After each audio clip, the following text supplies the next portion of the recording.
están en modo de solo escucha.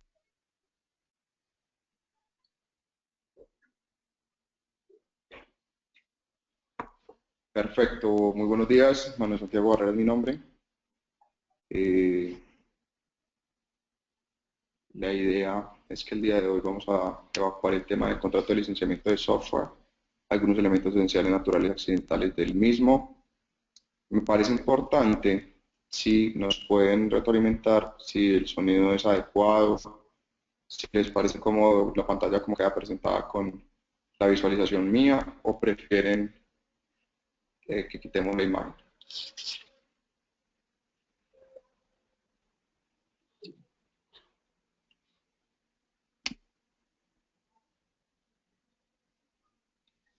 Ok, perfecto. Un segundo.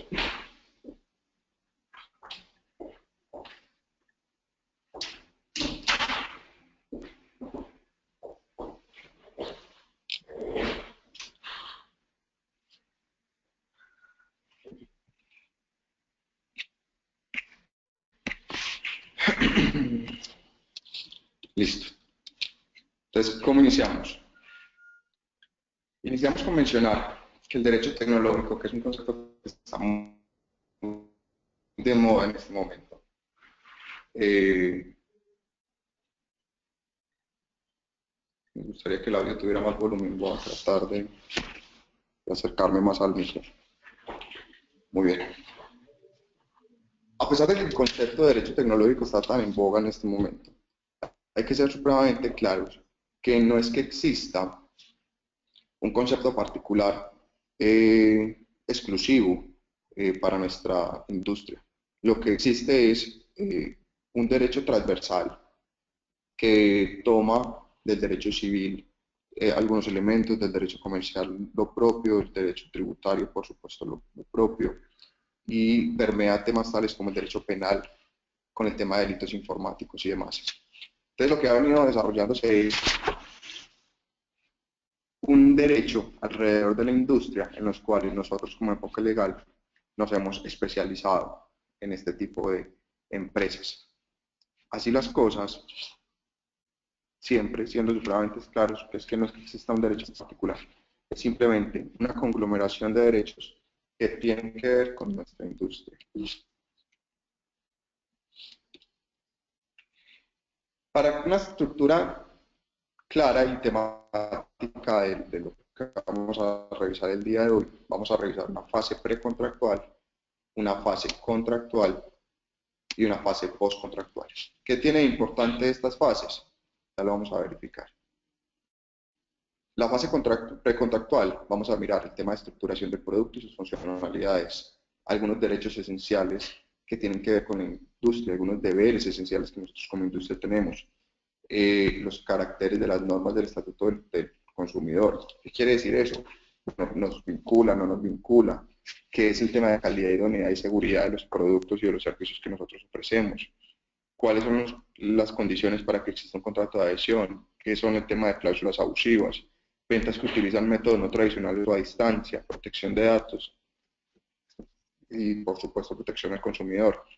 Medidas cautelares, proyección financiera y aspectos tributarios aplicables a esta fase precontractual y, por supuesto, el tema NIF y estatuto tributario. Quiero hacer aquí una aclaración.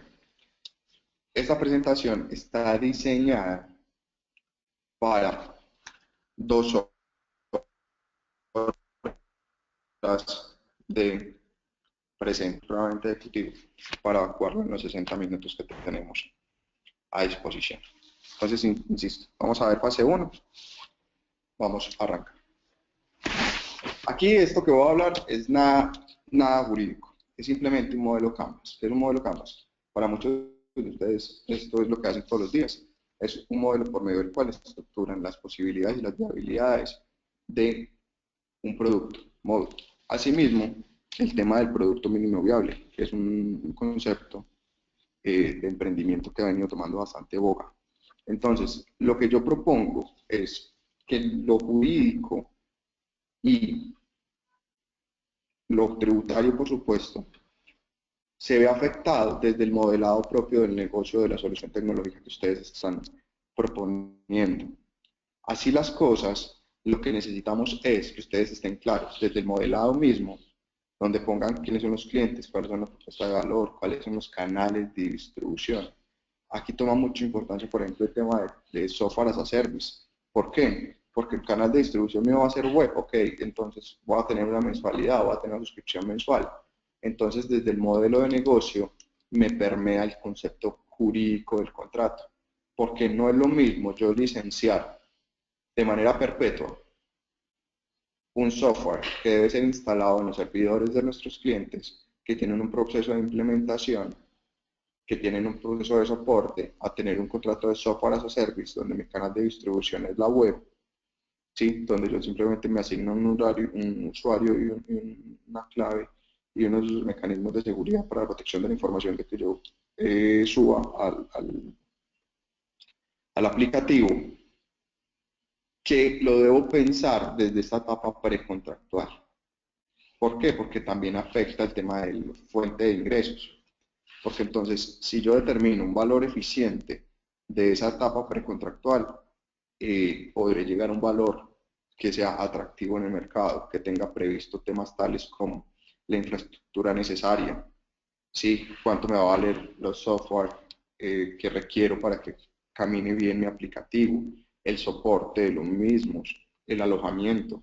Todo eso debe estar modelado de manera anticipada de la puesta en marcha de un contrato de licenciamiento, que también, dicho sea de paso, podría ser plenamente un contrato de software as a service. Insisto, esto no es jurídico, esto es el deber ser, para poder ¿qué? Entregarle al abogado los elementos suficientemente claros para que sea este el que estructure el contrato. Listo. El tema de funcionalidades. El tema de funcionalidades me parece súper esencial. ¿Por qué? Porque es que las funcionalidades para nosotros es, como lo digo, es la hoja de ruta de la revisión jurídica. Porque esas funcionalidades son lo que nos va a vincular con ese usuario. ¿Sí? Si yo digo que mi aplicativo va a ser del 1 al 10, debe estar claro que hace del 1 al 10. Lo vamos a ver más adelante con el tema de calidad y idoneidad del servicio, del producto que yo ofrezco. ¿Por qué? Porque si no logro que efectivamente ejecute lo que menciono que ejecuta, estaría eventualmente incurriendo en un incumplimiento contractual. Asimismo, debo tener claro que para nosotros los abogados las obligaciones se cumplen de tres posibles maneras: dando, haciendo o no haciendo. En el tema del licenciamiento, la obligación se cumple dando. ¿Dando qué? Una autorización de uso por un tiempo N. Esa autorización de uso es la que me permite decir que soy titular del derecho de dominio, con sus claras limitaciones, de una licencia o de un aplicativo. ¿Cuál podría ser un ejemplo de haciendo? Es, por ejemplo, el proceso de implementación de una solución tecnológica o un aplicativo. El proceso de implementación tecnológica trae esa particularidad, pero que es un hacer, que lo vamos a ver más adelante en el proceso de implementación, y que es un hacer que tiene unas fases particulares, fases que podemos denominar de implementación como marco y que tiene a su vez dos subfases, que es el proceso de implantación y el proceso de capacitación. Pero insisto, es tema posterior. El derecho es esencial para nuestra industria, o sea, es importante que nosotros tengamos claros que nosotros no estamos alejados del Estatuto del Consumidor. Por supuesto, nos es plenamente vinculante, y no solamente plenamente vinculante, sino que nos obliga. Y dentro de esos derechos, o de esas obligaciones, más bien, ¿qué tenemos que tener claro nosotros? Tenemos derecho a recibir productos de calidad, pero esto es un derecho en doble vía, porque nosotros también tenemos derecho a exigir productos de calidad, pero nos estamos obligando a que los productos que nosotros entregamos sean de la calidad que estamos diciendo que tienen. Si nosotros no somos claros con esa calidad que estamos diciendo que tienen nuestros productos, estaríamos eventualmente incurriendo en un incumplimiento contractual. ¿Listo? Derecho a recibir protección contra publicidad engañosa.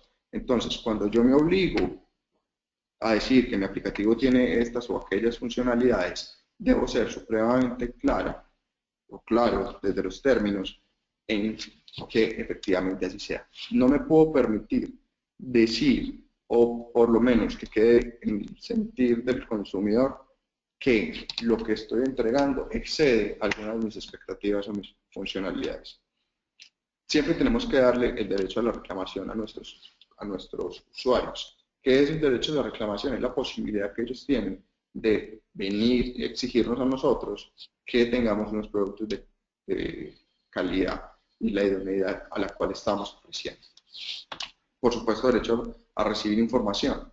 Este tema de recibir información para los ingenieros se les hace bastante difícil, pero se materializa en algo muy importante, y es el tema de los manuales de usuario.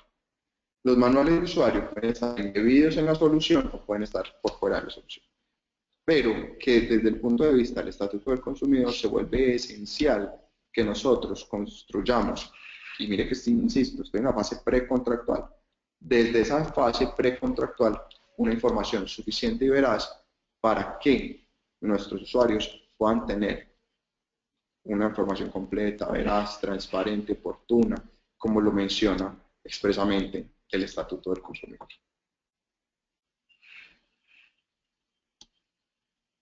Cuando hablamos de protección contractual, es que en las cláusulas, en los contratos de adhesión particularmente, no existan cláusulas abusivas y que si eventualmente existen, van a tener un tratamiento distinto frente a la ley. ¿Cuál será este tratamiento distinto? Uno muy fácil, y es que se van a entender por no escritas, o peor aún, se van a entender en contra de quien diseñó esas cláusulas abusivas. Entonces, la protección contractual consiste en que esas cláusulas que están diseñadas para que sean utilizadas en contra del consumidor se reviertan, se vayan en contra de quien diseñó el contrato y se entiendan en contra de él. Derecho a elección, a elegir libremente qué utilizo. Esto también es una ampliación del principio de neutralidad tecnológica. ¿Cuál es el principio de neutralidad tecnológica? Lo trajo la Ley de Comercio. La Ley de Comercio Exterior, al traer nuestro principio de neutralidad tecnológica, lo que dice es que nosotros estamos en el derecho de exigir que los software se puedan hablar entre ellos. Esa coexistencia de los software se ve garantizada en la posibilidad en que de uno y de otro sea posible extraer información, que para ustedes los ingenieros es mucho más sencillo, vía, por ejemplo, archivos planos, para que puedan funcionar de manera coherente, sin necesidad de que los software tienen que ser la misma tecnología, o por qué no decirlo, que sean necesarios, que sean adquiridos de manera necesaria del mismo productor o de la misma casa de software. Derecho a la participación. Esto es sobre todo las asociaciones de consumidores, que para nuestra ventaja como industria no existe en estos momentos una asociación de consumidores de tecnología organizada ni configurada, pero tienen el derecho a hacerlo. Deberes esenciales para nuestra industria. Nosotros tenemos la obligación de informar sobre la calidad de nuestros productos y las instrucciones que nosotros proveamos de cómo usar. Entonces vuelve y toma importancia el tema del manual de usuario. Manual de usuario que, insisto, puede estar embebido en la solución o puede estar anexo, pero siempre disponible. Y el reproche que nos podría hacer a nosotros, la Superintendencia de Industria y Comercio, es que no tengamos disponibilidad de esos manuales. Entonces yo tengo dos vías. La primera, cuando estoy haciendo el licenciamiento, a la vez que entrego el certificado de licenciamiento, podría estar entregando una copia impresa del manual de uso del software. Sin embargo, yo soy más amigo de que estén embebidos los manuales de usuario dentro del aplicativo como tal, porque en la medida que el aplicativo va evolucionando es posible ir evolucionando los manuales sin necesidad de reimpresiones pues gigantescas que nos pueden traer costos ocultos en los cuales no queremos incurrir. Insisto, todo esto lo estamos pensando antes del contrato. ¿Con qué objetivo? Con determinar realmente la viabilidad del mismo. ¿Sí? Obrar de buena fe con los productores y los proveedores y frente a las autoridades públicas, que es el tema de buena fe. Definitivamente lo que tenemos que hacer es buenos diseños que resuelvan problemas a través de la tecnología, pero que no tengan software engañosos o software dañinos tras esa solución tecnológica que estamos proporcionando. Entonces, aquí lo que nos están exigiendo es, hombre, siempre actúe de buena fe, siempre actúe de buena fe, en cualquier adaptación. Y que quien creyese, pero no se aplica, cumplir con las normas de reciclaje y disposición y desechos de bienes de consumo. Esa es una materialización, por ejemplo, de que los manuales de usuario estén embebidos en nuestras soluciones. Listo.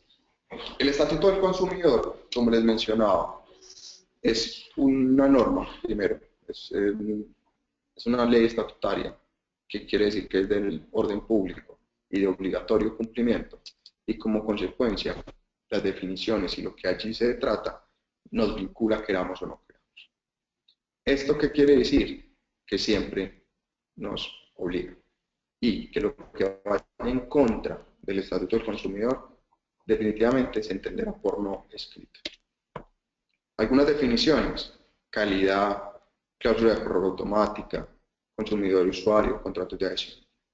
La presentación les podrá ser enviada al final del día de hoy, entonces ustedes lo pueden revisar con detalle. Sin embargo, que me parece importante el tema de cláusula de prórroga automática, con esta definición. El tema de prórroga automática, ¿qué nos dice? O sea, es posible que nosotros lo tengamos pactado contractualmente, pero entonces tiene que ser así de claro, donde nosotros le demos la posibilidad de todos modos a nuestro consumidor que si eventualmente él pretende no mantener en el tiempo el contrato, tenga la posibilidad o la forma desde el punto de vista jurídico y legal de salirse sin inconveniente ninguno o sin lugar al pago de indemnizaciones o reconocimientos adicionales sin ningún inconveniente. ¿Sí? El contrato de adhesión es bien importante, donde nosotros o donde el consumidor más bien no participa en la construcción del mismo. Es quien, el proveedor del servicio, el que diseña el contrato y el que se obliga a que el contrato mantenga las condiciones coherentes de cara a la normatividad aplicable, que dicho sea de paso, es la civil, es la comercial, el Estatuto del Consumidor. ¿Sí? Y que siempre esté marcado en la buena fe contractual. El tema de garantía es esencial. ¿Por qué? Porque en nuestra industria se ha malentendido el concepto de garantía. ¿Por qué malentendido el concepto de garantía? Cuando hablamos de garantía, la gente entiende que estamos hablando de soporte. El concepto de soporte y el concepto de garantía son dos conceptos totalmente distintos. Es donde yo me obligo que el aplicativo que yo estoy entregando, que dije que tenía las funcionalidades de la 1 a la 10, efectivamente las cumpla. Si efectivamente las cumple, entonces lo que yo estoy cumpliendo el contrato. Si eventualmente de la 1 a la 10 no hace ni la 7 ni la 9, yo tengo que dar garantía de que esas funcionalidades de las cuales yo grité a viva voz que las tenía y que cumplía, no lo estoy haciendo. En consecuencia, tendré que dar garantía sobre esas funcionalidades que no tenga disponibles. Entonces, ¿qué pasa con la garantía? La garantía no puede generar, y lo dice la misma norma, contraprestación alguna distinta adicional al precio. ¿Qué puedo concluir ahí? Dentro del precio tengo que tener entonces estipulado el eventual soporte y mantenimiento de la garantía. Es posible. Debería de tenerlo dentro de mi modelo financiero previsto. Ah, pero entonces la garantía, ¿cuánto tiempo dura? La ley normalmente nos dice que las partes lo pueden estipular de manera libre. Es decir, nosotros en nuestros contratos de licenciamiento tendremos que decir que la garantía de un producto o un aplicativo o de una solución tecnológica tiene X tiempo. ¿Cuánto es la recomendación? Por lo menos debe tener 3 meses de garantía y de ahí La ley sí, cuando nosotros guardamos silencio, nos dice, yo, Estatuto del Consumidor, cuando no se hable nada de la garantía, voy a pensar o voy a estipular que usted va a tener una garantía de soporte para conmigo de 1 año. Entonces, esa garantía de 1 año, ¿qué me está diciendo? Si usted no dice absolutamente nada de la garantía, tranquilo, la ley suple su silencio y le va a dar una garantía de 1 año, que puede ser extensiva, puede ser muy amplia, efectivamente, pero entonces si yo no quiero que sean esos términos, ¿qué debo hacer? Restringirla. ¿Cómo la restringo? Por intermedio del contrato. ¿De qué? De licenciamiento.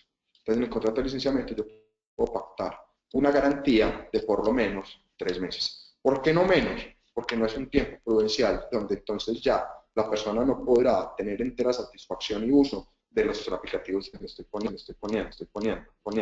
Ella está haciendo uso de todos los aplicativos, perfecto, pero puede que no haya hecho las cargas necesarias de información, que no como usuario se demore en interactuar con el software. Entonces, si yo pongo un término que no pueda ser razonable, lo que va a pasar es que se va a entender una cláusula abusiva y la van a entender por no escrita. Y en consecuencia de que me entiendan por no escrita, es que voy a caer en el término supletorio de la ley, es decir, 1 año. Entonces, si yo me pongo en términos coloquiales de amarrado con el término de garantía, lo que va a poder pasar es que me lo van a restringir a un punto en que siempre me lo van a declarar como supletorio de 1 año de conformidad con el estatuto tributario. ¿Vamos claros? Contesten, me gusta ver que se mueva aquí la barrita de preguntas. Aquí alguien levantó la mano. Súper bien, sí, gracias. Bueno, ¿tienen inquietud? Dale. Diana, escríbela con gusto. Es que es un tema pesado y si no nos ponemos dinámicos, de pronto nos aburre.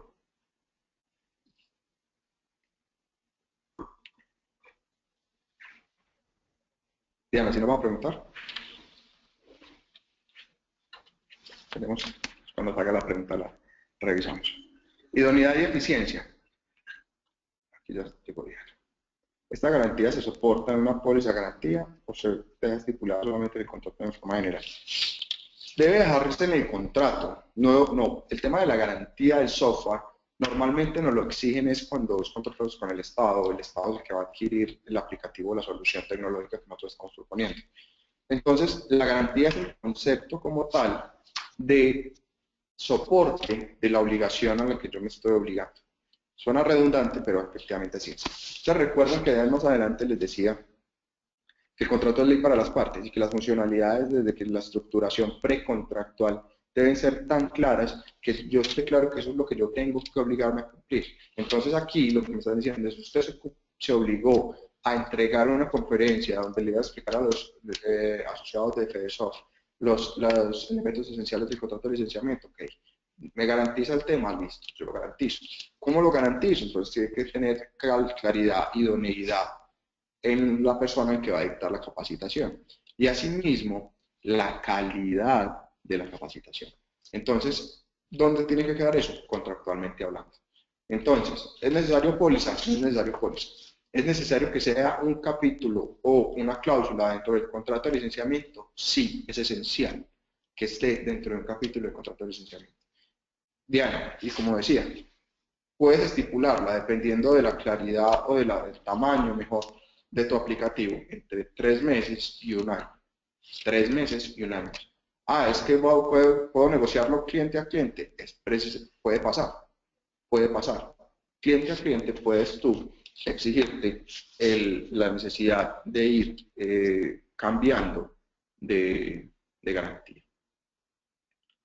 Aquí lo relacionado con las cláusulas abusivas también opera cuando el cliente incluye en el contrato. Todo eso. Las cláusulas abusivas, para responderle a Daniel, le aplican al contrato cuando las partes de todos modos participan, pero entonces ya no se llaman cláusulas abusivas, porque las cláusulas abusivas esencialmente son los contratos de adhesión. Aquí ya se utilizaría un concepto mucho más antiguo, por decirlo de esa manera, que es una cláusula leonina. Una cláusula leonina es aquella cláusula en la cual yo, a pesar de que participé en la construcción del contrato, me pongo en una posición dominante de la otra parte. ¿Sí? Y esa cláusula leonina eventualmente también puede ser demandada para que se entienda bien eficaz. Entonces, aquí es un tecnicismo, o sea, la consecuencia viene siendo la misma, pero es posible que a pesar de yo haber participado en el contrato, pueda tener inconvenientes. Mónica, miremos.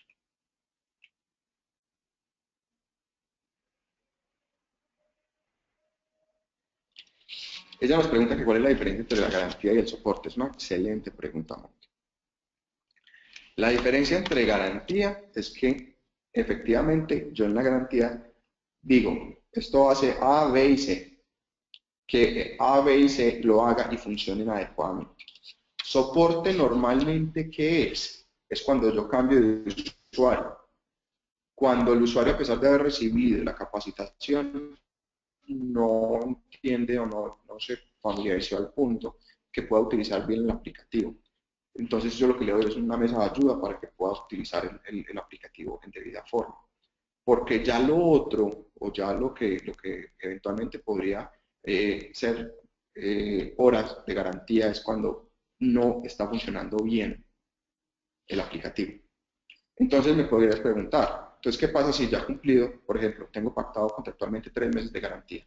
Todo funcionó perfecto, en el mes número 9 ya me están diciendo, mire, algo está fallando al software. Entonces, ¿qué es? Ahí será soporte y siempre seguirá por soporte. Entonces, ahí es donde se dificulta entender si ese soporte es garantía o no es garantía. ¿Qué es lo importante aquí? Al final del día, señores, la plata.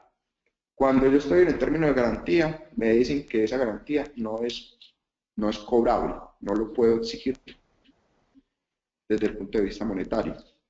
Pero cuando es soporte, simplemente yo lo puedo cargar de dos maneras. Se lo cargo a las horas de soporte disponible que tiene el cliente, porque simplemente hubo alguna modificación en el software, ya sea por una base de datos mal cargada, lo que sea que haya pasado. Y se las cargo a horas de soporte, y si necesita un desarrollo particular a medida, lo puedo cotizar por fuera del alcance del soporte.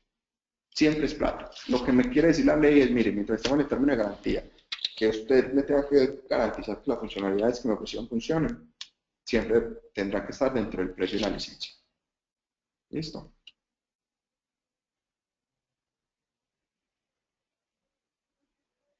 Esta pregunta, ¿en el contrato de licencia de software aplica el amparo de responsabilidad civil extracontractual? Adriana Puerto, claro que aplica. ¿Por qué? Porque es que nosotros con nuestro software también podemos generar daños. ¿En dónde? En el software, por ejemplo, cuando es un tema del servidor, nosotros el software que instalemos eventualmente puede destruir otros aplicativos o incluso ni siquiera nuestro software. Al momento de extraer información de otro software, eventualmente genera un daño. Eso es responsabilidad civil extracontractual. Y es que no es por la relación contractual que existe entre el licenciatario y el licenciante, sino que el uso del licenciante de su facultad legítima causa un daño alrededor de él o de un tercero con su software. Entonces es plenamente aplicable el tema de las garantías. Me encanta que pregunten. Yo sé que abrí la puerta. Vale, muchas gracias. Los cambios normativos que afectan la aparición de software se consideran garantía o soporte. Los cambios normativos son soporte. Los cambios normativos son soporte. ¿Por qué son soporte? Porque es que para eso se contrata un contrato de soporte y mantenimiento. Porque es que entonces, desde los conceptos, por eso digo, fase precontractual, estamos diseñando apenas el producto. Si yo estoy soportando, soporte es darle aplicación al mismo aplicativo que tengo. Pero mantenimiento es eso, liberar las nuevas versiones, considerar los cambios de normatividad, los porcentajes y demás. Eso debería ser parte siempre del contrato de soporte y mantenimiento. ¿Las garantías se limitan en el manual de usuario? No, porque el manual de usuario no es el contrato. Las garantías se deben limitar en el contrato de licenciamiento. ¿Existen temas de costumbre mercantil a nivel de software? Sí, la garantía normalmente normalmente es de 6 meses, es la única como costumbre mercantil adicional. Pero, como mencionaba, la ley del Estatuto del Consumidor, la ley de orden público, y suple nuestro silencio. Si no decimos nada, no nos vamos a la costumbre mercantil de los 6 meses, sino que nos vamos a lo que nos dice la norma, y nos dice un año.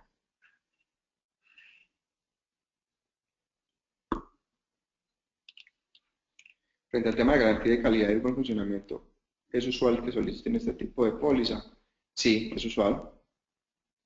Y sí, las aseguradoras sí nos venden este software. FEDESOF ha hecho una campaña supremamente fuerte, incluso con la más grande pues, que tiene Colombia, y no porque yo sea paisa, suramericana.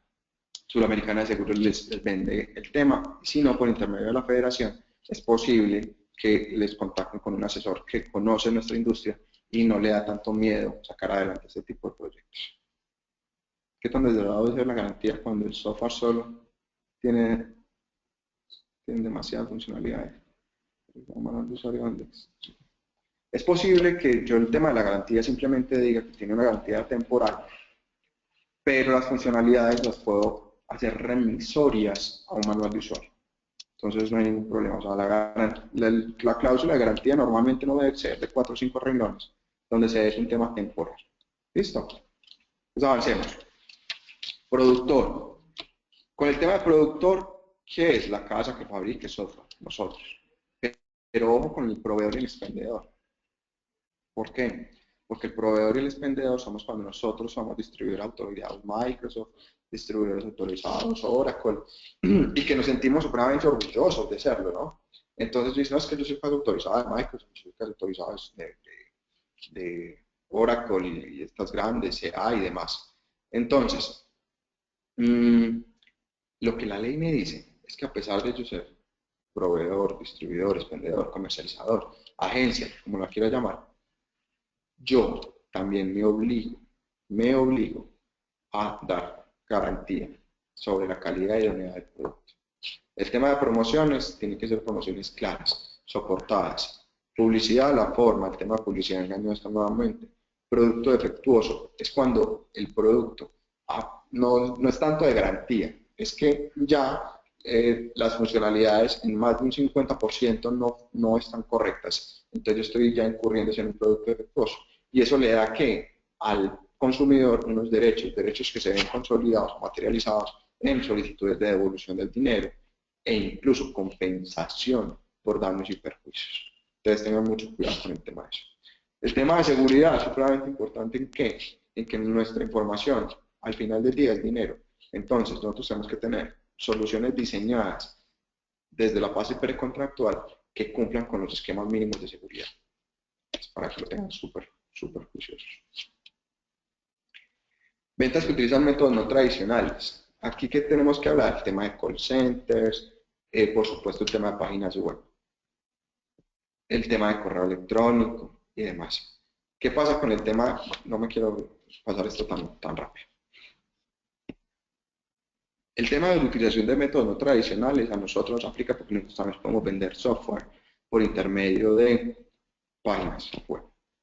¿Cuál es la diferencia? Si yo compro el software e inmediatamente lo puedo utilizar, no me aplica una consecuencia que vamos a ver más adelante, que es el derecho a retracto, pero lo vamos a ver más adelante.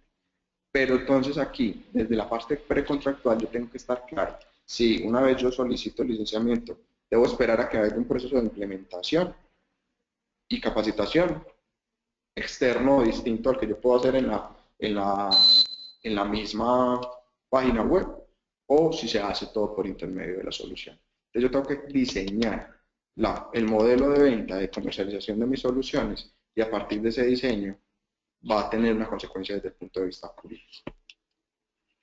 Calidad, idoneidad y seguridad de los productos. Debo estar supremamente claro en que hace bien la tarea. Tengo responsabilidad solidaria entre el productor y el comercializador.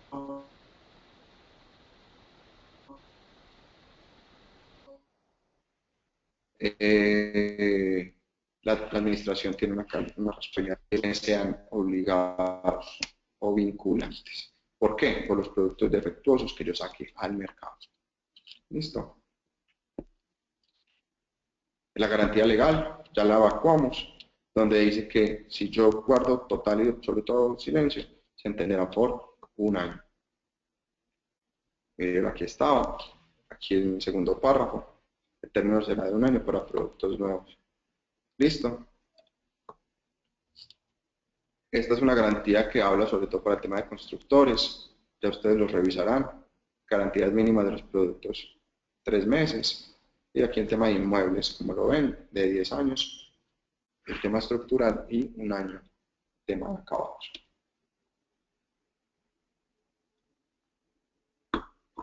Si yo con ese producto defectuoso llego a estos daños, eventualmente se potencializa más mi responsabilidad como proveedor. Pero eso en software es posible, solamente que los que estamos aquí presentes siempre vamos a trabajar en esas 3 fases propuestas, precontractual, contractual y postcontractual, y la fase precontractual vamos a tener en cuenta todo esto al momento de diseñar nuestros aplicativos, entonces no tendremos por qué hacer uso de esto.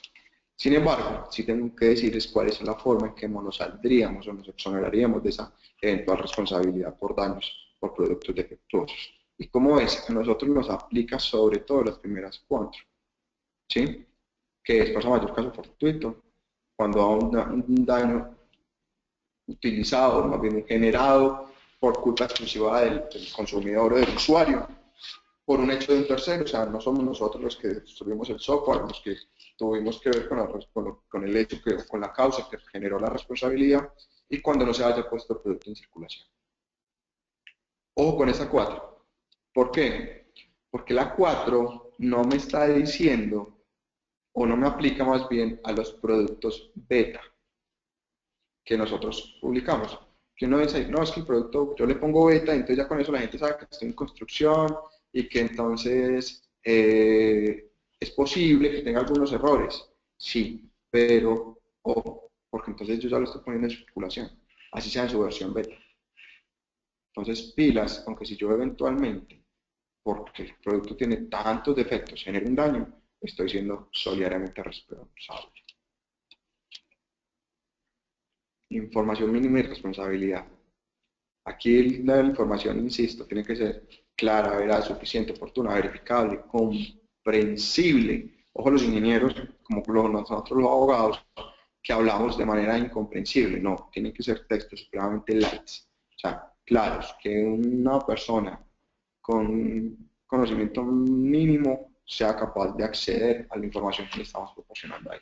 Entonces, tengan mucho cuidado con esos manuales que son supremamente técnicos, que no tienen fotografías, por ejemplo, las interfaz gráficas, funcionalidades, cuadros de flujos, cuadros sinópticos incluso, que generan mucho más valor y eventualmente, entre una eventual disputa de su exigibilidad o no, es mucho más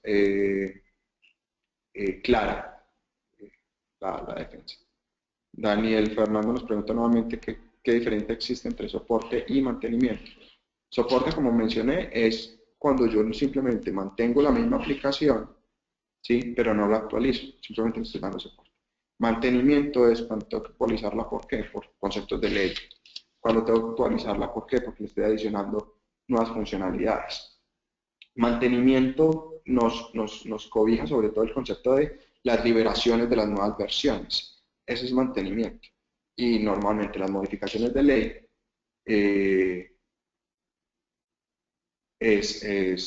aplican de esa manera. Mónica, ¿por qué nos cuentas que eres ingeniera de sistemas? ¿Hice algún mal chiste respecto a un tema que nos cuentas? Ahí me va a contar. Listo.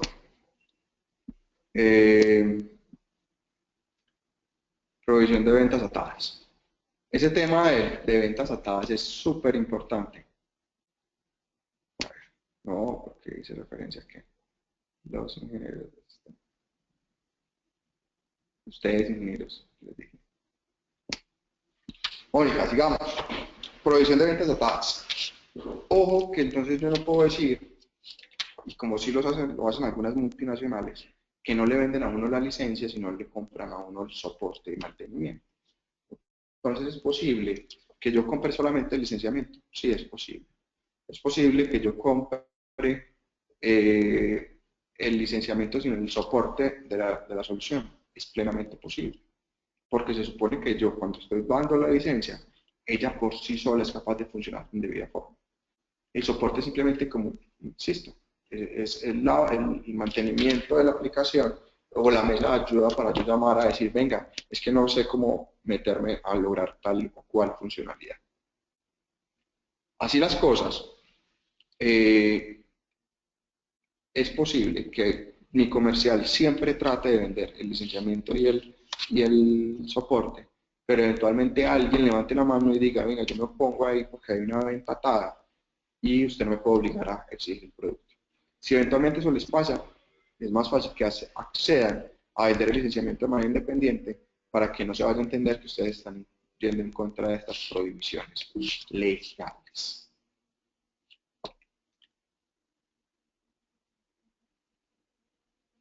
Estas son las condiciones mínimas que debe tener un contrato de adhesión.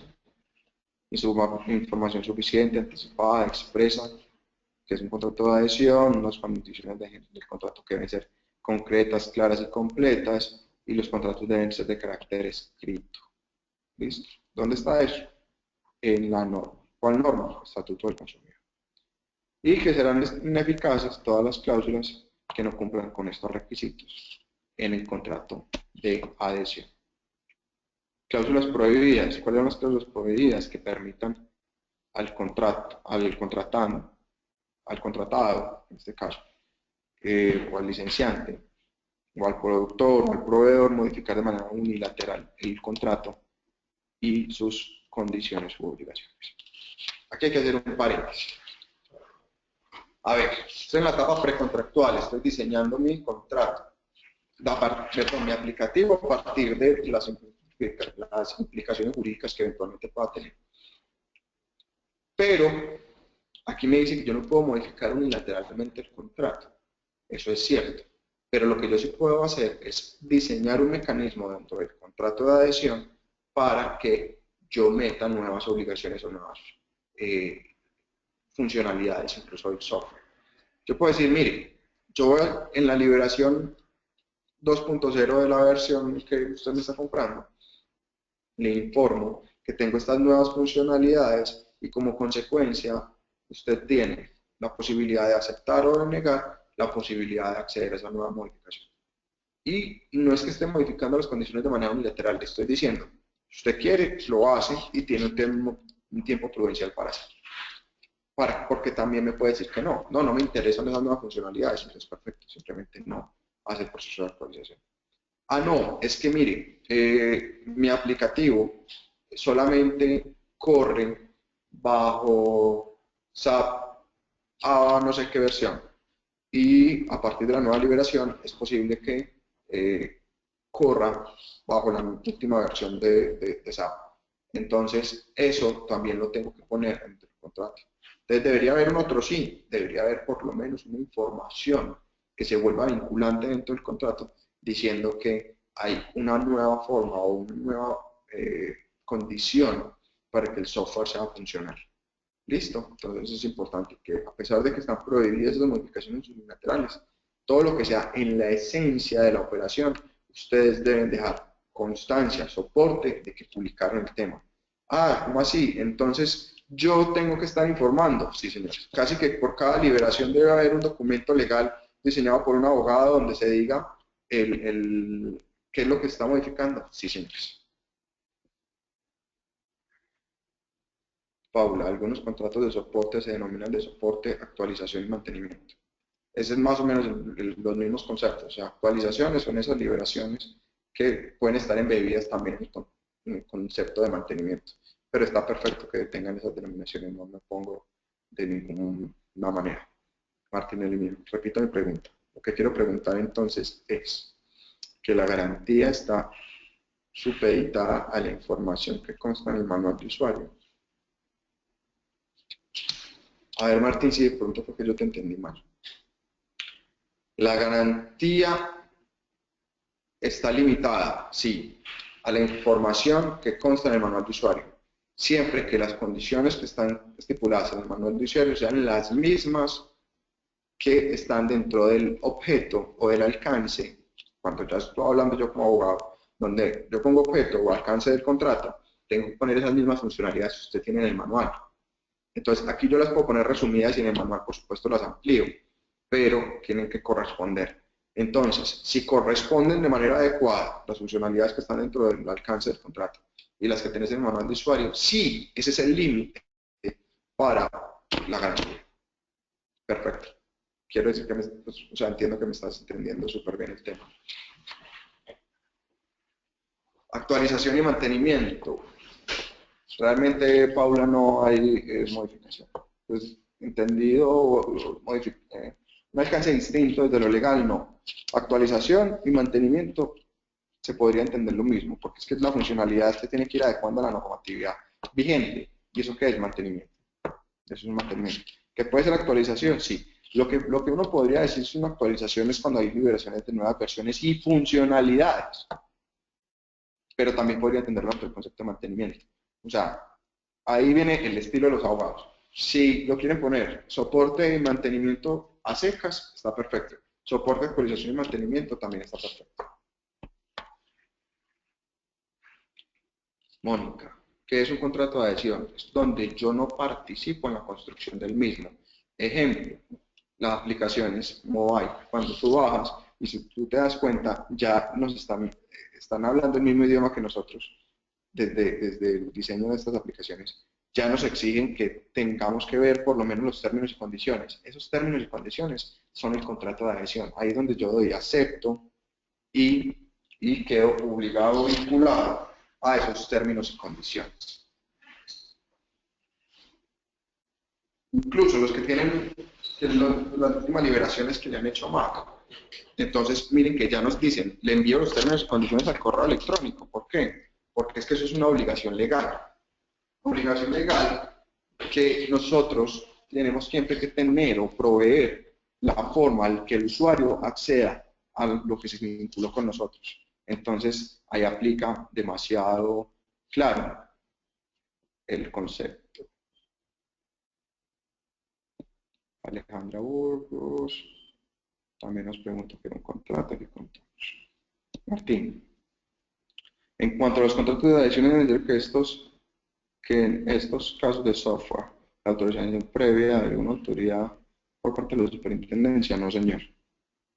Nosotros estamos en un sistema de libre competencia y de libre contratación, donde prima que la autonomía de la voluntad. Y la autonomía de la voluntad se ve materializada en la libre contratación. Continuemos. Constancias de operación y de aceptación. Entonces aquí deben ser las constancias de operación y de aceptación de manera expresa y escrita. Entonces aquí el check no debería ser suficiente, debería haber en nuestros procesos de contratos de adhesión, sobre todo en los que están publicados en nuestras páginas web, un procedimiento distinto. Y es como lo mencionaba, debe haber siempre constancia por parte nuestra de que le entregamos al usuario nuestro contrato. ¿Y cómo es la única forma de que lo podemos garantizar? En que se lo enviemos por un correo electrónico. Entonces yo molesto mucho la vida aquí con los ingenieros, porque yo les digo, mire, el deber ser con un contrato de adhesión por comercio electrónico debería ser el siguiente. Yo me accedo a la aplicación, le doy mi nombre y mi correo electrónico, le saco un aviso de privacidad, pues le digo, ojo, me va a entregar un dato personal, ¿está seguro que lo desea hacer? Entonces me dice que sí y me pone el correo electrónico. A ese correo electrónico inmediatamente le envío el contrato de adhesión y le digo, mire, aquí le estoy enviando los términos y condiciones de cómo vamos a contratar. Si usted está de acuerdo, diga o haga clic más bien en el siguiente enlace. Con el clic en el siguiente enlace, yo lo que hago es enviarlo al formulario completo de entrega de información. En esos términos y condiciones que le envíe no solamente el contrato de adhesión, sino que también le envíe mi política de manual o mi política o manual de protección de datos personales. Entonces mato dos pájaros de un solo tiro. Envío el contrato y envío el tema de protección de datos personales en documentos separados. Y asimismo le digo que siempre estarán publicados en la página web, por allá donde diga términos y condiciones legales, o contratación, o lo que quiera poner. Entonces, envío esos dos correos y cuando ya hago la habilitación estoy diciéndole a la ley, mire, no solamente me dio acepto al principio en el front inicial de la página web, sino que le mandé un correo electrónico donde le dejo a usted constancia, señor superintendente, de que le estoy entregando el contrato de adhesión y los términos y condiciones para la protección de datos personales. Y como si fuera poco, para poder que quedara ratificada su aceptación de esos documentos que le fui enviado, le dio un check a un link donde termina de habilitar su contrato para conmigo. Entonces ahí es donde se le despliega, como mencionaba, el último formulario donde completa la información necesaria, ¿sí? Y le da enviar o terminar. Me van a decir, no, es que es muchos pasos y que a la gente le gusta que sea muy sencillo. Sí, pero ustedes deciden si lo quieren hacer sencillo o lo quieren hacer ilegal. ¿Listo? En los contratos de adhesión, Carlos, uno acepta el contrato completo. Entonces no es posible no aceptarlos. Cláusulas abusivas, ya lo vimos. Llevamos una hora, vamos en la parte precontractual. Cláusulas abusivas, hemos hablado de ellas toda la mañana. Aquí están algunas obligaciones pues, que pueden ustedes mirar. La consecuencia de tener una cláusula abusiva es el efecto de nulidad e ineficacia. ¿Sí? Las ventas que utilizan métodos no tradicionales o a distancia deben cumplir con estas obligaciones. Cerciorarse de la entrega del bien o servicio, permitir al consumidor que haga reclamaciones y devoluciones, mantener el registro necesario para poner al consumidor información de la transacción. Por eso es que, por ejemplo, en el comercio electrónico, aquí lo dice, se obliga a uno a que al final haga un resumen de la compra que va a hacer. Entonces, mire que uno puede, que aquí se han inventado un tema más comercial y dice carga de compras y al final le hacen un resumen de lo que tiene ahí y le dice, ¿está seguro que esto es lo que usted quiere desea comprar? Eso es obligatorio por ley. Listo. Y el derecho a retracto es la posibilidad que yo tengo como usuario, como comprador, que haya utilizado esos métodos no tradicionales de venta a distancia, call center, por web, 5 días a decir, no, gracias. Pero hay unas excepciones. ¿Cuáles son las excepciones? Estas. Y para nosotros como industria, la más importante es que la primera, que el contrato de prestación de servicios se haya prestado, o se haya iniciado o se haya comenzado a prestar desde el momento cero de la aceptación del consumidor. Entonces, ahí las tienen el resto para que las revisen. Contratos especiales, esta es la forma como los vendo. Protección del consumidor del comercio electrónico. Veo con tristeza o me encuentro con tristeza con algunas páginas web que por más que las revuelco, ni siquiera tienen el nombre de la sociedad que es titular de la página web, muchísimo menos la información esencial que nos da la ley y que deberíamos de tener publicada. Y es por lo menos el NID, la dirección de notificación física, un teléfono de contacto y por supuesto el correo electrónico. Entonces, tengan en cuenta que si ustedes no tienen esta información mínima esencial, no solamente están incumpliendo la ley, sino que pueden estar inmersos en sanciones hasta de 1.288 millones de pesos. Entonces, si ustedes son una super plataforma de compras en línea y no tienen esto publicado por el nivel de usabilidad, de ventas y demás, pueden pasar esa sanción. Entonces, por favor, cerciórense en que tengan esta información mínima, esencial, disponible siempre, siempre en sus páginas web. Les pido el favor, de verdad, ya va una hora, entonces quiero evacuar. El contrato de software as a service, aquí lo digo, el plazo de validez de la oferta y disponibilidad del producto. En los contratos de software as a service, nosotros lo que recomendamos es que por lo menos exista un término de duración mínima de 3 meses. Esto no es legal, esto no está en ningún lado. ¿Por qué? Porque es que uno dice, no, es que mire, el contrato de software as a service es un contrato de arrendamiento mensual, entonces usted simplemente cada 30 días renueva el tema o no lo renueva. Es verdad, pero yo quisiera que hiciéramos una campaña en las empresas que se dedican a utilizar este tipo de comercialización en la fase precontractual, que el término inicial sea por lo menos de 3 meses. ¿Para qué? Para que el usuario de verdad alcance a interactuar y a hacerse uno con ese software o con ese aplicativo, porque si no lo logra hacer, es muy posible que no lo renueve. Insisto, esto no es comercio, Pues esto no es derecho, está simplemente como en las experiencias. Carlos, las penalidades y multas pueden considerarse en un momento determinado como cláusulas abusivas. Si son excesivas y por fuera de la usanza comercial, sí, Carlos. ¿Cuál es la usanza comercial? Las multas nunca superan el 20% del valor del contrato. Juan Diego, en todos los casos el contrato de licenciamiento de software está regulado por el Estatuto del Consumidor. No solamente por el Estatuto del Consumidor, por la normativa civil, por la normativa comercial. El Estatuto del Consumidor es una de ellas. ¿Y quién creyese? Lo vamos a ver al final, el tema tributario.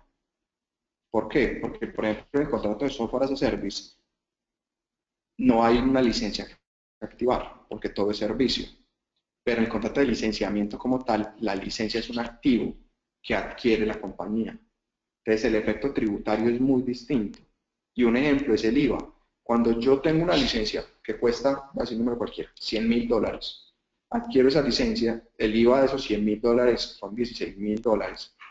Esos $16.000 yo no me los puedo llevar como un IVA descontable, los tengo que llevar como un mayor valor del activo, porque es un activo fijo, y de precio los $116.000. ¿Sí? ¿Cuánto tiempo lo de precio? El Estatuto del Consumidor, del Estatuto Tributario dice que 5 años.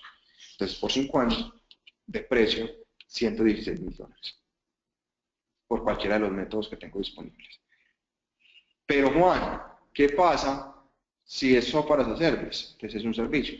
Y ponle que vale al año los mismos $116.000. Los mismos $100.000 más el IVA. Entonces ese IVA, como es un gasto, ¿sí? Efectivamente me lo llevo como descontable sobre el IVA que yo cobre al final del día. ¿Listo? La ley aplica para las aplicaciones móviles, Mónica. Claro, las aplicaciones móviles igual son aplicativos, que pueden ser también licencias perpetuas, licencias temporales o el modelo de software as a service. ¿Qué información debe ir? El de la empresa desarrolladora y la del cliente. En el contrato siempre debe ir, por supuesto, la de la empresa desarrolladora y la del cliente. Si hay una empresa intermediaria, comercializadora, también debe haber la información de ellos. Mónica. Listo. Aquí van a ver el tema este de comercio electrónico, lo van a revisar. Lo esencial ya lo hemos tratado. El tema aquí de comercio electrónico con menores y adolescentes tiene una normativa especial supremamente delicada. Aquí sí les pido que por favor cuando tengan como clientes finales usuarios menores de edad, tienen que revisar no solamente la protección de datos personales de menores, sino que el tema de consentimiento debe estar dado por nuestros padres. ¿Cómo se limita eso? Para la utilización de una tarjeta de crédito. Listo. Portales de contacto. Aquí el tema de portales de contacto, mire que nuevamente habla. Como mínimo el nombre, la razón social, el documento de identificación, dirección física y notificación de teléfono. Siempre. El contáctenos, ojo, ojo, el contáctenos es distinto al buzón de quejas, reclamos y sugerencias. También desde los diseños de las aplicaciones y de las soluciones, incluso de las páginas web, deben de tener distinto concepto del tema de contactos. Contáctenos tiene que tener esta información. Ojo, no solamente el formulario que todas tienen, tiene que tener todo esto, nombre de la sociedad, el NID, dirección física, ¿sí? El buzón de quejas, reclamos y sugerencias está mandado por ley en donde en el Estatuto del Consumidor, y si no lo tenemos, estamos también inmersos a la posibilidad de que nos sancionen por 1.288 millones de pesos.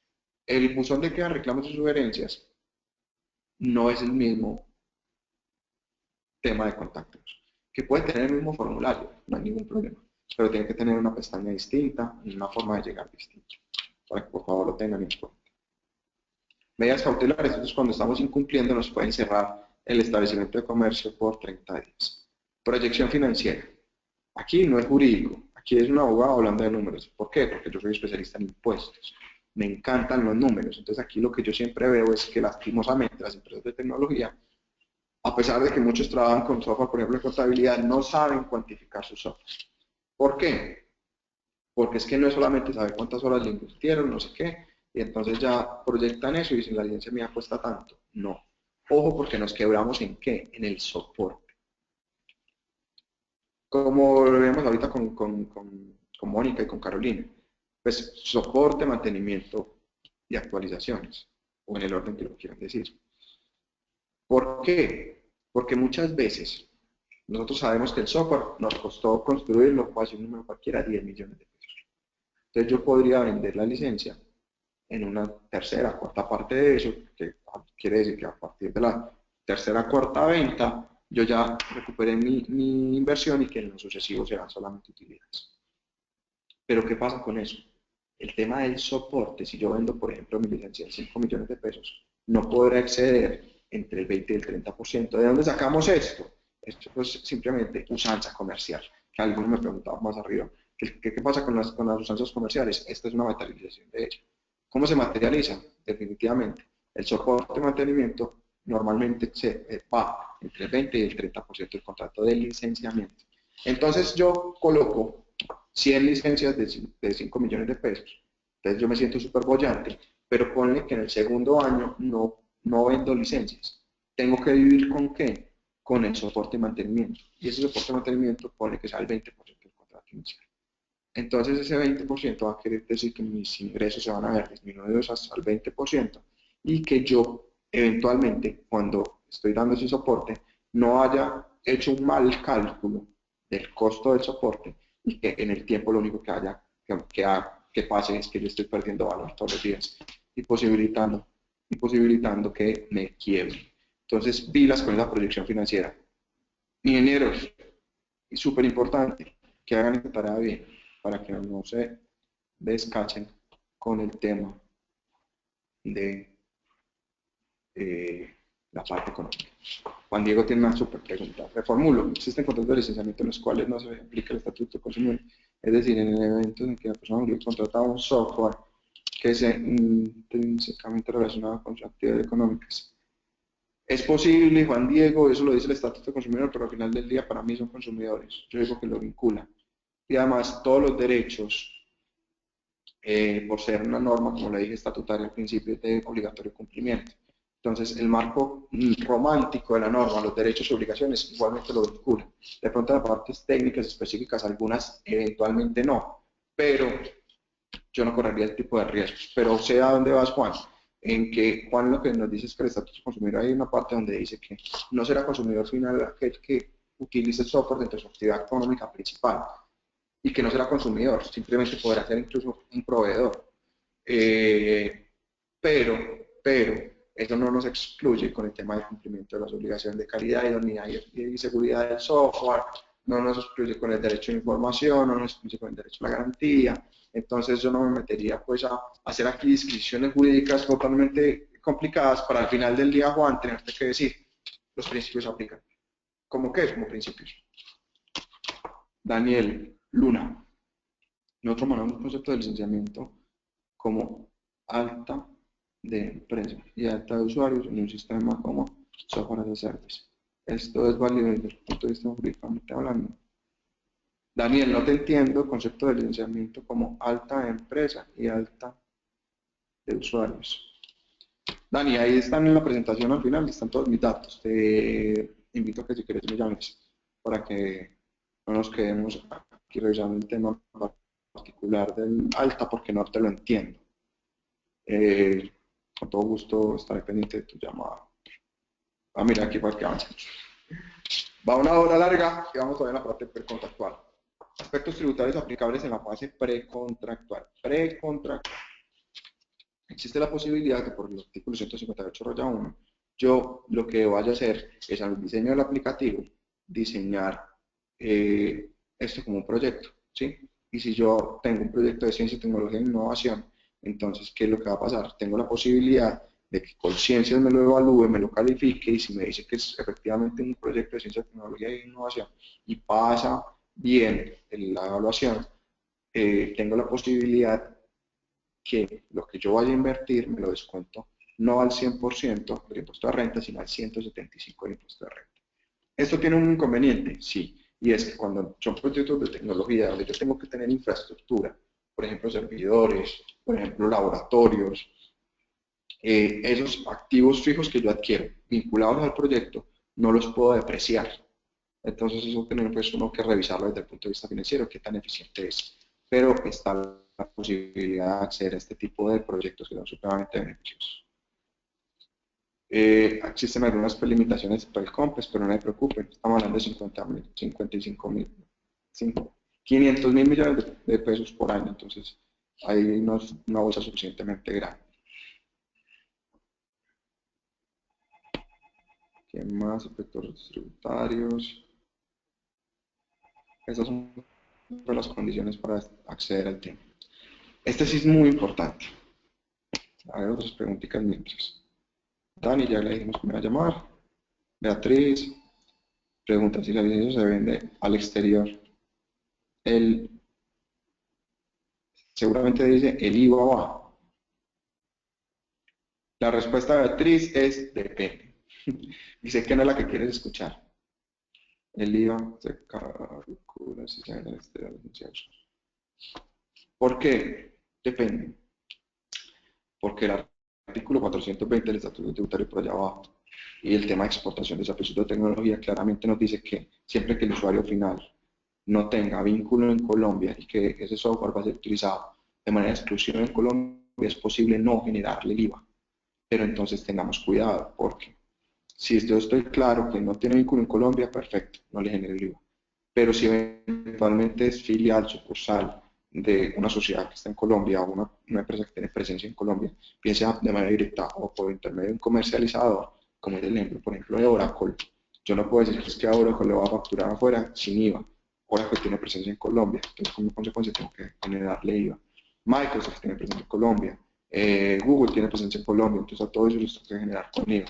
Mucho más a sucursales o filiales de empresas tales como Bancolombia. Entonces, yo soy aquí desarrollador de Bancolombia, lo hago también, que me contratan para en Bancolombia, Panamá, les hago un desarrollo. Tengo que ir con... Listo, Beatriz. Martín. ¿Qué pasa con el tema del IVA del software vendido para el extranjero? Ya lo acabo de responder. Eso es otra conferencia, eso no está acá, pero con gusto los... Y de cada módulo, trae nuestro amigo Daniel, y cada módulo cuando se habilita en la pantalla. O podemos hacer una concepto de licenciamiento por cada módulo. O sea, okay, membresía. Ah, Dani, ya entiendo tu concepto. Los módulos pueden tener licenciamientos independientes porque tienen funcionalidades independientes. Lo que pasa es que cada módulo tendría que tener sus propios términos y condiciones, que dicho de otra manera sería cada módulo tendría que tener un contrato. Pero ya entiendo tu concepto. Tema NIF. Tema NIF. Aquí espero dar una noticia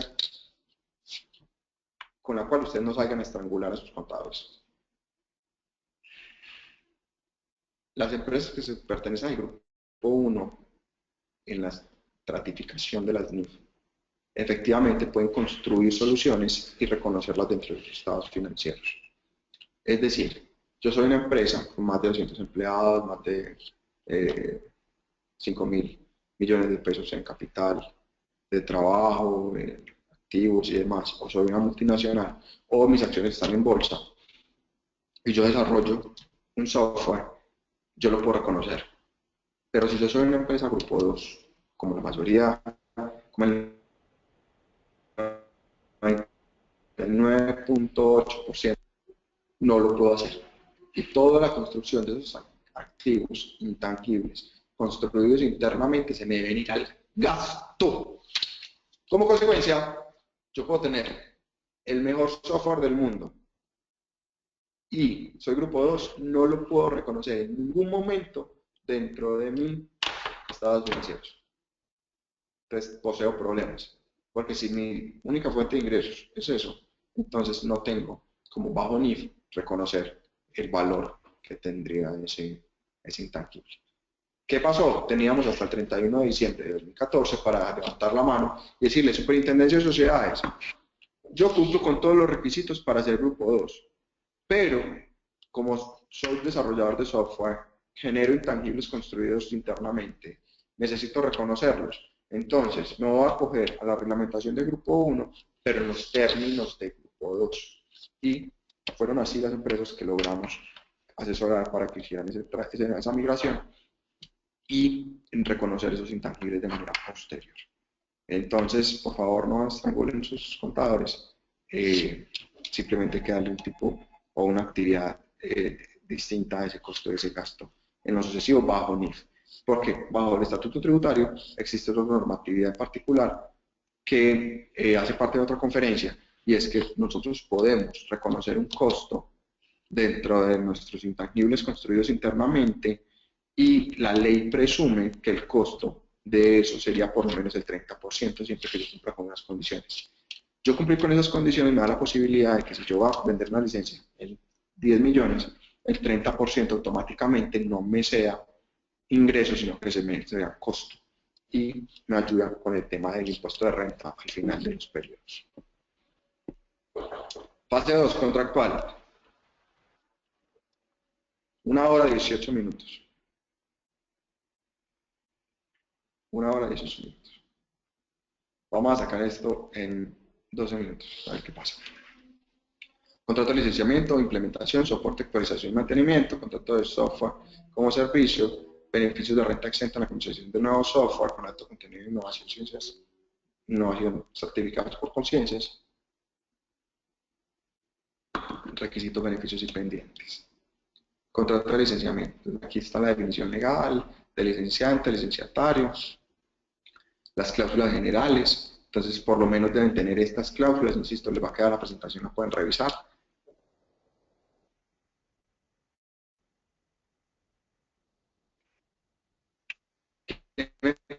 Importante aquí determinar, ojo, el tema de otros colegas y todo, con todo respeto lo digo, no tienen, están otorgando, va a ser utilizada exclusivamente en Colombia, la empresa simplemente la compra una empresa chilena y entonces pueden utilizar el software allá de manera tranquila. ¿Por qué? Porque ustedes no le limitaron la territorialidad.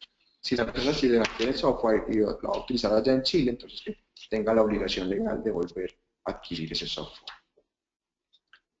Obligaciones específicas o clausulas específicas o especiales, la entrega de la licencia. Entonces, ¿qué pasa con la instalación y qué pasa con la personalización? El tema de personalización es, ojo, si ustedes ya venden producto, muy distinto a los que venden software a la medida, si venden producto, traten de personalizar lo menos posible. ¿Por qué? Porque si ustedes se ponen de muy generosos a personalizar, esas personalizaciones del futuro, ¿qué les van a obligar? A que a esas personalizaciones ustedes le tienen que dar soporte y mantenimiento. Es decir, si por cada cliente ustedes hacen una personalización del 10%, entonces imagínense cómo se les pone exponencial cuando tienen 200 clientes, el tema de soporte y mantenimiento, donde 200 tienen un 10% distinto cada uno. Entonces eso al final del día les da problema. Entonces, ojo, cuando yo vendo producto por intermedio de un contrato de licenciamiento, traten de limitar el tema de personalización.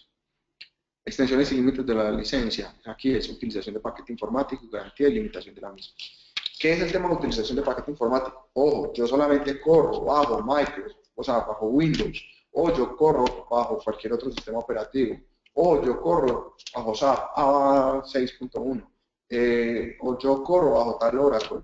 Entonces yo tengo que decir siempre cuál es mi paquete informático mínimo requerido para poder funcionar de bien forma. Garantías y limitaciones, aquí es donde hablo del tema de garantías, qué pasa cuando aplican, cuando no aplican y cuánto es el tiempo de la misma.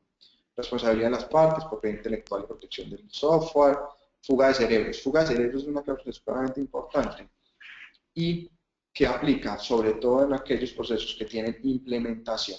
Cuando tienen implementación, ¿qué tenemos que tener nosotros?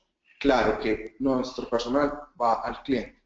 ¿Por qué lo pongo en los contratos de licenciamiento? Porque puede que el cliente se enamore de la persona a que yo le envíe a implementar el software que me compró a mí, pero entonces ese enamoramiento le tiene que costar y que no sea simplemente decirle, ven y paga 2 millones de pesos, ven y yo te voy a pagar 2,5 millones y renunciar. No, debe haber un reconocimiento porque usted formó a ese consultor que tiene sentado allá donde el cliente, entonces ese formarlo y ese conseguir un nuevo elemento y ponerlo a punto en el que usted tenía al consultor le cuesta una plata. Entonces yo siempre recomiendo los contratos de licenciamiento pactar el tema de fuga de cerebros, sobre todo en aquellos que tienen procesos de implementación. El tema de sesión, por supuesto, debe estar donde se restrinja el tema de la sesión, ¿sí? Y eso sería especialmente, ustedes revisan la presentación, insisto, el resto de cláusulas pues, son comunes o generales a los contratos. Estas son específicas que yo propongo inicialmente. el proceso de implementación. El proceso de implementación tiene dos subprocesos dentro de él, como lo decía al principio de la presentación. El tema de implantación, cuando es un usuario-servidor. Entonces yo tengo que coger la licencia o el CD o la USB e implantarla en el servidor del cliente, y esa implantación se hace por intermedio de una obligación de hacer. Y también hay una capacitación, capacitación que se logra a partir de que yo tengo unos horarios establecidos de capacitación, algún tema de funcionalidades y demás que se la presenta al cliente. Con esas dos actividades entiendo el contrato de implementación. Martín Emilio nos dice cómo se pacta o se limita esa fuga de cerebros, por ejemplo. ¿Cómo se pacta en el contrato de licenciamiento? Pero entonces es cómo se puede estipular, porque al final del día lo que uno necesita es que le regalen un reconocimiento económico. Hay dos formas, uno que tenga un valor determinado o un valor determinable. La primera, un valor determinado. A todo el mundo, simplemente me robó un consultor, le vale 10 millones de pesos, 20 o 30 millones, lo que ustedes quieran poner, y que el otro sea capaz de cargar y de aceptar. Eso tiene que tener un criterio de proporcionalidad. Entonces es muy fácil. Normalmente el promedio de salario de empresa es de 2 millones de pesos. Mínima para llegar al cliente de 3 meses. Entonces ahí ya llevo 3 meses en a punto de una persona. Y este señor, entonces estoy hablando de 6 millones de pesos. Y me demoro un mes en el proceso de selección, entonces ya está hablando de 8 millones de pesos. Y un mes donde antes de darle el proceso de capacitación tengo que ver si el hombre está cumpliendo con las cantidades técnicas y personales que yo requiero en mi empresa. Entonces es razonable hablar de 10 millones de pesos. ¿Listo? Otra cosa, u otra forma, es que sea determinable, y es evaluando cada sujeto. Me explico. Entonces, el consultor que se me llevaron tenía certificación Scrum, Scrum Master, sabía manejar bibliotecas y todo el tema, entonces este hombre era muy bueno. Entonces, ¿cuánto me cuesta a mí conseguir en el mercado un personaje de estos? ¿Y cuánto me cuesta ponerlo a punto? ¿Y cuánto me cuesta capacitarlo? Entonces, todo eso me vale 30 millones de pesos, perfecto. Es una forma como yo determino de manera particular el costo de esa fuga de cerebros. Espero haber sido claro, amigo Martín.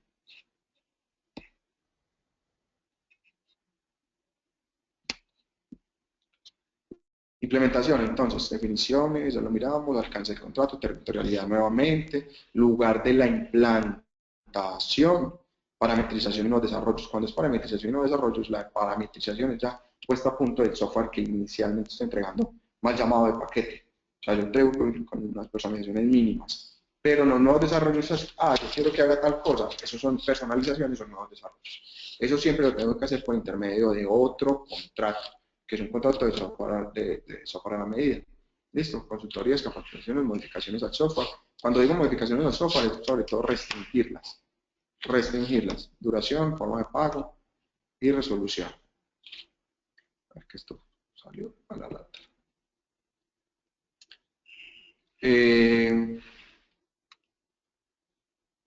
Implementación, entre duración, confidencialidad de la información, notificaciones, súper importante.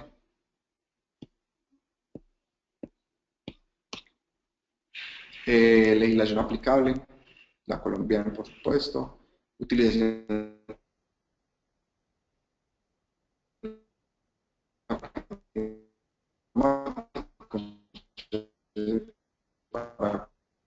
previo a la implementación, tengo que tener un servidor de esas características que están recibiendo el conocimiento, no tienen el perfil técnico mínimo, entonces no estamos haciendo nada. Entonces, desde el requerimiento contractual, yo debo estar claro de qué es lo que debo solicitar. Propiedad intelectual y documentos asociados, nuevamente fuga de cerebros, conflicto, solución de conflictos, prevalencia del equilibrio económico, visibilidad e integralidad contractual. Estas son cláusulas que, como mencioné, hacen parte. Alejandra dice que se dañó el audio.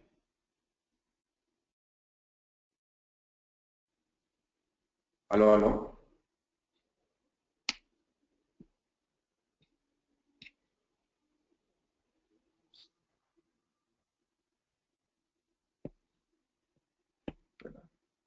Alejandra, ¿ya se restableció? Audio, ok, perfecto. Gracias. Implementación. El contrato de soporte, como lo mencioné, entonces es simplemente en el que se tiene estipulado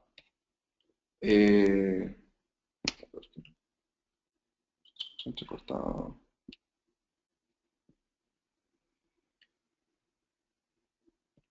Gracias. Cuando dicen, miremos de Mónica, cuando dice en un contrato que se va a personalizar una aplicación por parte de la empresa desarrolladora en un cliente, los derechos de autor y patrimoniales de quiénes son. Entonces depende, porque es que la ley 1450, artículos 26 y siguientes, dicen que los derechos de autor se entienden o se presumen que son del contratante, es decir, esas personalizaciones son del cliente. Si yo quiero que sean mías, tengo que decirlo de manera expresa en mi contrato.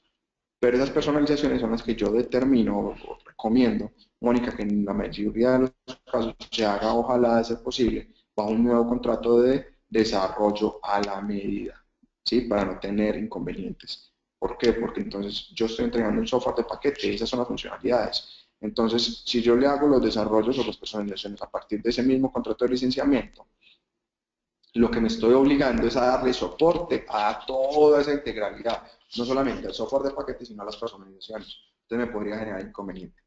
Martín, generalmente en los contratos de software, la solución de conflictos se debe pactar por tribunales de arbitramiento. ¿Cuál sería su recomendación? Me parece perfecto, Martín. Yo también utilizo tribunales de arbitramiento siempre, porque es mucho más fácil conseguir un abogado en la Cámara de Comercio inscrito que conozca el tema de software que un juez. Juan Diego, ¿es recomendable o posible que en un solo contrato se incluya licenciamiento, implementación y soporte? Conozco muchos de esos formatos, Juan Diego. La verdad, a mí como abogado, me parece que es posible hacer por economía documental y meter en el mismo contrato los tres conceptos. Pero no estoy diciendo que yo pueda fusionar los contratos. Yo lo que puedo hacer es obligación 1, licenciamiento, obligación 2, implementación, y obligación 3, soporte, proceso y mantenimiento. ¿Por qué? Porque la obligación 1, licenciamiento, se cumple ¿cómo? Dando la licencia. La obligación 2, ¿cómo se cumple? Implantando, o sea, haciendo. Y la implementación, y el soporte y mantenimiento también ¿cómo? Haciendo. Entonces se cumplen de manera distinta y eso desde el punto de vista jurídico tiene unas consecuencias distintas, unas obligaciones distintas y unas formas particulares en cómo se debe enfrentar. ¿Es posible tenerlo en el mismo documento? Sí. ¿Lo hemos diseñado? Sí. Pero no quiere decir que se distingan o se fusionen las obligaciones. Espero haber sido claro ahí, Juan. El tema aquí es, incluso esto lo revisamos en Wikipedia, donde lo sacamos, el contrato de software como servicio, algunas de las ventajas, pues las pueden revisar ustedes ahí. Pero el tema de contractual, desde el punto de vista jurídico, es uno solo.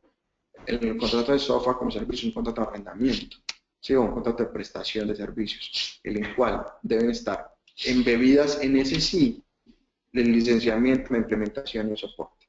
Entonces, normalmente aquí son aplicaciones web donde yo tengo un usuario y un password y accedo y el paquete informático está previamente instalado, disponible y demás. Ahí que lo que tengo que ser supremamente juicioso en el tema financiero, que se esté costeando bien el asunto.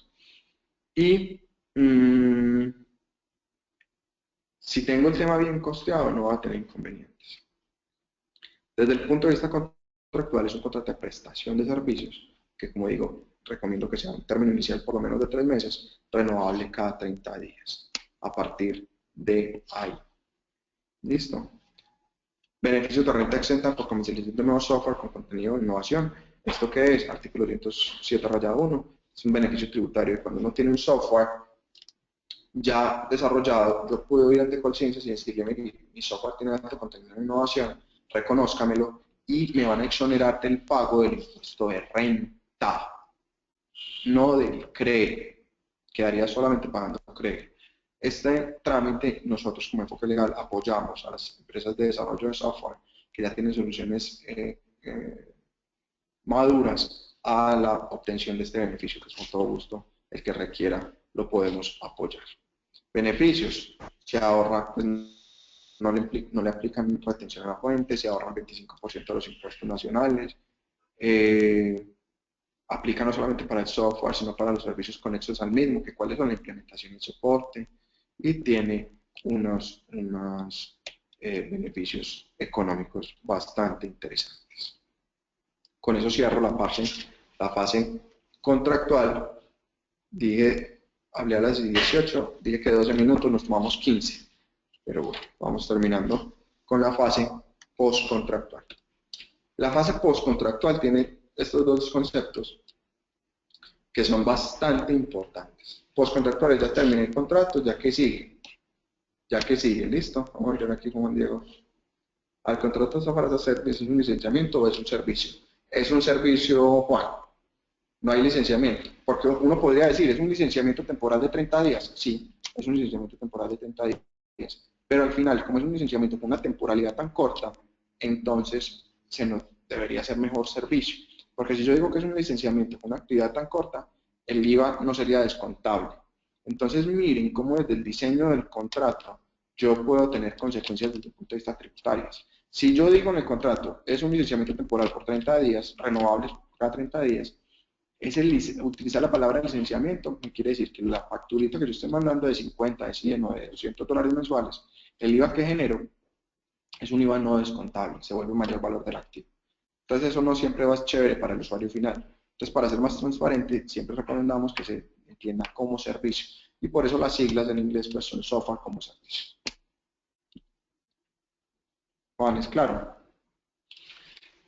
Mira, precisamente tu pregunta nos abre el tema, facturación en las soluciones tecnológicas. Tengo que determinar de manera clara el tema del IVA. ¿Por qué? Porque yo, incluso, es un argumento de venta para mis comerciales. Es decirle, venga, es que nosotros lo que estamos haciendo aquí es vendiéndole un activo que usted lo puede apreciar de esta manera. Lo reconoce, nosotros le damos una factura distinta para el activo y otras para el tema de implementación y soporte. Entonces espero que la parte tributaria no solamente me impulse el tema comercial, sino que van a ver que tengo un dominio en la estructuración misma de mi solución. Y el tema del costo de activos o de bienes facturales formados. El estatuto tributario, en el artículo 75, nos da la posibilidad, como lo mencionaba hace 10 minutos atrás, que el 30% de ese valor del licenciamiento, cuando utilizo la palabra del licenciamiento, se entienda que es el costo. ¿Por qué? Porque entonces, como mencionaba también en la mitad de la presentación, yo pongo que me costó construir 10 millones de pesos y lo licencio, cada licencia la venden 10 millones de pesos. Entonces, ¿cuál es mi costo? La primera me la consumo en costo y el resto sería en utilidad. La respuesta sería sí. Aquí lo que la ley me dice: no, venga, usted construyó el activo y listo. Tiene que cumplir con dos requisitos. Primero, que lo tenga reconocido en la declaración de renta inmediatamente anterior y tenga un estudio de reconocido valor técnico donde me diga cuánto vale ese software. Si usted cumple con esos dos requisitos, yo, Estado, le voy a permitir que usted se tome el 30% del valor de lo que usted licencie como costo. Es decir, hay una presunción de ley. No tengo que tenerlo soportado, sino cumplir con estos dos requisitos anteriores. Si yo cumplo con eso, entonces cada vez que yo venda 10 millones de pesos la licencia, 3 millones se entenderán que no serán ingresos, serán costo. Y es una presunción legal. Y es supremamente eficiente desde el punto de vista impositivo. Juan, en un contrato de licenciamiento a perpetuidad, ¿por cuánto tiempo está obligado a dar garantía, actualizaciones y soporte? Garantía, si tú pactas, puedes hacerlo por lo menos 3 meses, máximo un año. Implementación y soporte, actualizaciones y soporte, el tiempo que te contraten. Normalmente el contrato de actualizaciones y soporte es anual. Entonces, si te contratan 10 años, viejo, tendrás que dar 10 años de actualización y soporte. Si no te lo contratan, vos no estás obligado, sino solamente el término de garantía. Gerardo, en la eventualidad que se acuerde que por un uso determinado de tiempo, de manera continua del servicio software service, se adquiere el derecho a la licencia, eso debe caer en el contrato. Gerardo, eso está como raro. Y me explico. El contrato de software as a service tiene por esencia un término corto temporal. Entonces tú lo que me estás diciendo es, mire, si usted me contrata por 3 años el modelo de software as a service, el premio al final del camino de los 3 años es que te va a dar el certificado de licencia. Lo puedes hacer, lo puedes hacer. ¿Lo puedes pactar contractualmente? Sí, lo puedes pactar contractualmente. Solamente tienes que entregar el certificado de licencia de verdad al cumplimiento de esos 3 años. Y lo que puedes cobrarle ya es el tema de soporte del mismo. Tienes un problema y es que la licencia va a tener un costo cero. Al tener un costo cero, ¿sobre qué valor se le va a soportar el tema cuál será el valor base para soportar el porcentaje del soporte y del mantenimiento? Entonces tendrás que tener otros elementos a tener en cuenta ahí. Y es, mire, a pesar de que usted se la va a regalar porque lleva 3 años bajo el modelo de software as a service, tendremos que tener como base para el costo del soporte que se tendrá a partir de ese momento el precio de lista, ¿sí? Que es posible pactarlo contractualmente, porque como decía, a nosotros nos rige el principio de autonomía de la voluntad. Entonces tendrá que tener un muy buen diseño desde la parte precontractual para poder que en el contrato quede tal cual ustedes quieren que quede. Señores, ha sido un placer estar con ustedes. Ahí tienen mi información de contacto. Me acabo de dar cuenta que falta el número de aquí de la oficina. Recuerden que estamos aquí en Medellín. El teléfono es 444-2729. Lo que requieran con mucho gusto. Daniel, quedo pendiente de tu llamada y espero haya sido de utilidad. ¿Alguna pregunta adicional? Con gusto, 5 minutos. Juan, ¿cuál es la diferencia entre un contrato de licenciamiento y el certificado de licencia? ¿Puede salir su certificado a nombre de otra persona, por ejemplo, el cliente final? Por supuesto, hay mucha diferencia, porque el contrato de licenciamiento es donde están las condiciones de pago y demás. El certificado de licencia es donde están las funcionalidades, el paquete tecnológico necesario y donde le da la autorización de uso del mismo. ¿Puede entonces decirse lo que me mencionas, al cliente final salir el certificado de licencia? Sí, es posible. Es posible. Porque normalmente en la licencia no se pone, en el certificado de licencia no se pone el tema del precio. Pero ese sería el documento que tendríamos como soporte para que ellos hagan las estipulaciones y el reconocimiento tributario como activo. Raúl Fernando nos pregunta que se puede obtener copia de la grabación. Yo creería que sí, con FedeSoft pueden pedir copia de lo que estamos haciendo. Alejandra, gracias. Gracias a ustedes por asistir. Rocío, gracias. Diana Carolina.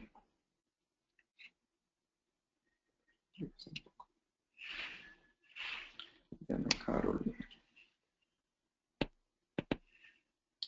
Tengo una inquietud. Los llamados contratos de arrendamiento de software, ¿es el mismo que el contrato de software as a service o de licenciamiento u otra modalidad? El arrendamiento de software realmente es el contrato de software as a service. Es el mismo concepto. Es el mismo concepto.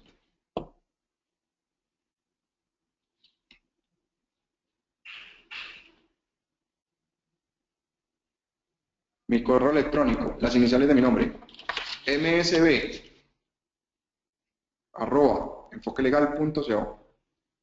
msb@enfoquelegal.co. Muy interesante la conferencia, Alcira. Qué chévere, Alcira, que viniste. Bueno, pues nos hacemos correos. Bueno, la presentación te la envían y organizas con FedeSoft. Ahí te envían todo. No tienen registrados teléfonos de contacto, ya lo dije, 444-2729. Y mi número móvil, si eventualmente lo requieren, es 318-821-7304. 318-821-7304. Qué bueno, Asira, que aclaraste muchas inquietudes. Diana, gracias. A nivel de software, ¿cómo se definiría entrega de satisfacción? Súper. Daniel, que cumple con las funcionalidades a las que me estoy obligando. Por eso desde el diseño tengo que estar súper claro en la fase precontractual qué es lo que voy a entregar. Y por eso me metí en esas vainas de emprendimiento en el tema del producto mínimo viable. sea, yo quiero hacer un super ERP, bueno, por lo menos digo, bueno, va a ser la fase 1 y de fase 1 va a tener estos elementos y entre las satisfacciones que los elementos identificados del 1 al B, del A al C, perdón, cumplen y funcionan. Y miro aquí, eso es entrega a satisfacción. Gerardo, con todo gusto. No me sirve un poco tiempo para este tema. Daniel, sí, te invito a una conferencia que hagamos de pronto presencial. Sería muy interesante contractualmente. Daniel, Fernando, no. Muy buena conferencia, gracias. Qué bueno. Aclaré muchas dudas. Muchas gracias por la conferencia. Espero realmente podamos seguir grabando estos temas. Con todo gusto, Juan. Excelente, Beatriz, a ti. ¿Qué implicaciones tiene incluir en el contrato de licenciamiento el contrato de fiducia, de custodia de las licencias de software? Implicaciones ninguna. El tema de la fiducia tiene un inconveniente y es el tema de que entonces se activa ¿qué? Los derechos fiduciarios, se activa la licencia. Pero es un tema tributario, pues para nosotros es transparente como proveedores en donde se alojen los certificados de licencia. Pero Carlos, de verdad, la implicación es tributaria. Con todo gusto pues nos contactamos y lo discutimos. Beatriz, no, qué buen comentario, qué bueno contar con un profesional como tú, contra grandes conocimientos en medios. Es muy difícil. No, Beatriz, con gusto y estoy para servirles.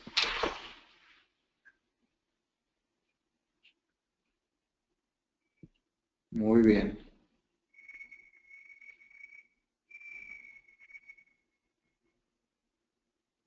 Ángela, como le decía, yo creo que Freddy nos va a enviar un link a todos donde podemos sacar la repetición de la presente conferencia. Alejandra, si es un contrato de alianza estratégica con otro socio, donde nosotros ponemos el software y ponen soporte de primer nivel y ellos pueden comercializar el soporte al público. ¿Qué tipo de contrato se hace? Aquí realmente cuando hay una alianza de este tipo, lo que se recomienda es que se haga un contrato de joint venture, ¿sí? ¿Por qué un contrato de joint venture o de cuentas en participación? Donde se aclare cuál es la participación que tiene de la venta final y ustedes cuál es la participación que tienen de la venta final y cuáles son las obligaciones recíprocas de cada uno de ustedes. Sin embargo, tengo que ser supremamente claro, como ustedes son los que están proveyendo ese software, ustedes son solidariamente responsables de que efectivamente el soporte de nivel 1 sea bueno, tenga calidad y idoneidad para la prestación de este. Entonces ahí tienes que tener mucho cuidado con quién te alías. Martín, me la puedes enviar nuevamente porque quedó en la lista arriba, me la envías y ya mismo te doy respuesta. María Vega. A ver si puedo subir. Martín, aquí. Generalmente en los contratos de software, la solución de conflictos se debe pactar ante el tribunal de arbitramento. ¿Cuál sería la recomendación? Martín, esa era la pregunta.